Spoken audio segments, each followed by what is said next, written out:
One, two, one, two. All right, just log trading here. Let's go. All right, so today, I wasn't even thinking of trading because today's the day before CPI. Let's see.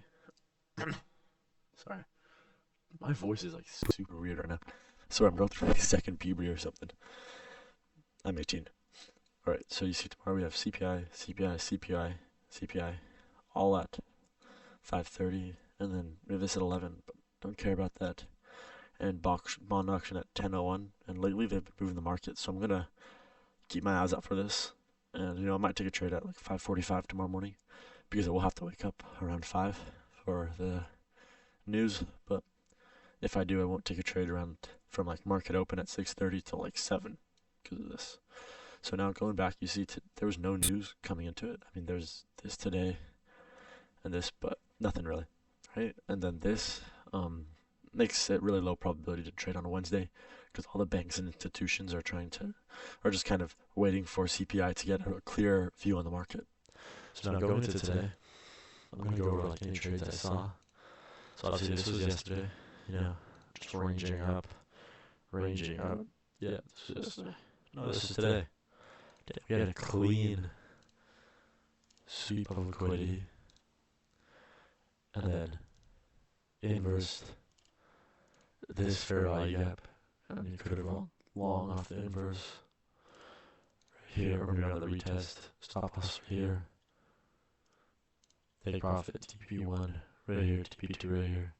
That would have been a good trade if we were trading. We're not though, so don't even care. It's like you can't let these things sort of affect you. You have to just like understand that you're getting the XP points by putting in the work, by looking at the chart and you're getting XP points. So I'm not going to go over everything because with the Dodge's inverse model you can find them everywhere, such as right here, clean inverse, closing above changes to delivery, order block right here, respecting order block, taking out the high. So just clean stuff, but we were moving up extremely. And what I noticed up here was that we're going up, and this kind of relates to Dodge's. Dodge's like model yesterday, but like, oh wait, no, we actually were displacing over these high days pretty easily, but then right here, I came into the markets around, let's see. So I was eyeing the market in the AM session. I'm just reading my notes now. As I was waking up, getting ready to go to practice, yeah, so I had double practices today, which are tiring, so I was kind of focusing on that more than the markets. Around the time I checked the charts at the pool, I noticed price had just dumped from the high of day. So we were around here, and we dumped, and I saw these wicks. And these wicks, to some, may look like heavy resistance, but to me, it looked like price is not going to close at the high of day. That's like not probable at all because we don't close at the high of day. We leave a high of day, and then we range back down. We leave a low of day, and then we range back up. So when I saw this SMT right here, along with the fact we got very energetic candles downwards, and we were not respecting bullish PD rays, and then we inversed this fair value gap in a BPR. So when I saw this again, this is higher probability, and then we had a change in state of delivery, which is another high probability information to use before you take a trade. I didn't notice this yet, but this is after kind of that I was looking at price did range around the 2.5 standard deviations because that is a high probability institution entry place. But so yeah, then we had this fair value gap. This is when I actually thought about entering because I noticed the SMT, so ES took the high, ES took the high, as we took the low, tapped into this order block. So we had to change the delivery, fair value gap down here, and this is actually, I didn't really notice this either, but this is also an inverse fair value gap, but it already got inversed, so it was kind of low probability. So I entered up here, 2 contracts, with my stop loss. It was around here, somewhere around here. I think it was 78 actually, so there. And because price may wick above this, but it's not going to close up here. But I knew that if we were truly bearish, we would just dump after this, because once we close right here, that is extremely telling we're bearish. So price tapped back in its fair value gap. I got my entry, 2 contracts right here.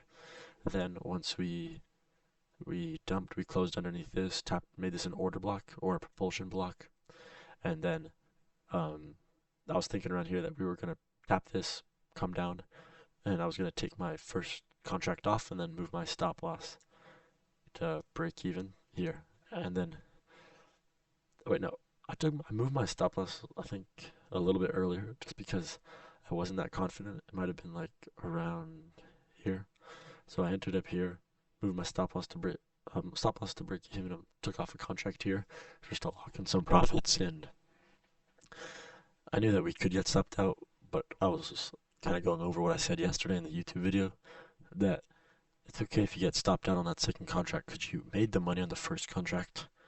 You made at least your 1-to-1, you risked 1-to-1, but 70% of the time, more times than not, you're going to get stopped out on that extra contract. But then those other times that you're not getting stopped out, price is doing this. Price is running extremely fast away, and you can get some nice profits in.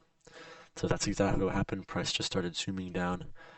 I could have held for longer. Obviously, not really something I wanted to. So I exited right here, making this a nice. Yeah,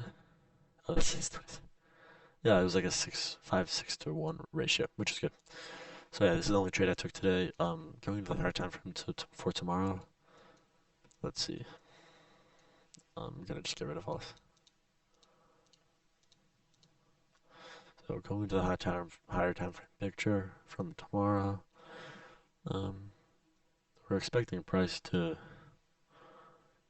Oh, so we overclosed above this order block. I think price is gonna continue going higher just because we're in this market maker buy model, as you can see.